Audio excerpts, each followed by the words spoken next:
Erokamano kuom medo keto Ramogi TV. Seche ma Kenya riwore gi piny mangima e odiechieng' ma tuo mar ayaki, jotelo mag Islam kwayo piny owacho mondo keti miraa kod muguka kaka yedhi ma ok opodhi e pacho ka.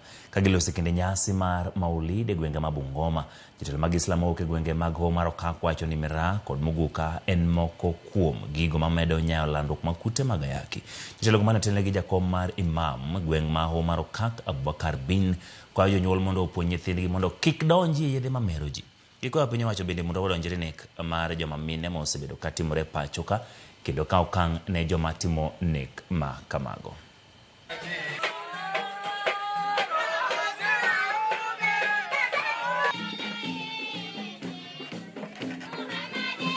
Kwa hakika inasikitisha sana kuona dunia imekosa maadili, imekuwa paka inahalalisha kilichokuwa na haramu.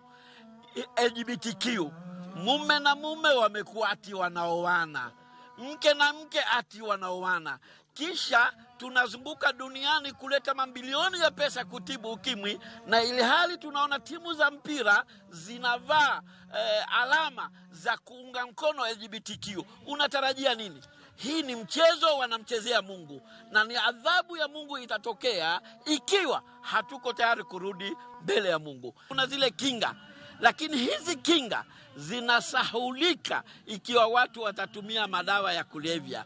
Kutaka kupigana na janga hili la ukimwi ni kuangalia namna gani tutakabiliana na madawa ya kulevya.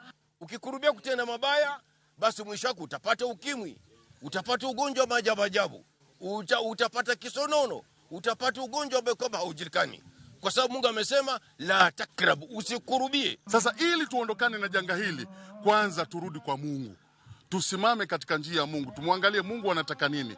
Halafu turudi tumwangalie mtume anataka nini. Halafu tuangalie vitabu vya Mungu navyo vinahitaji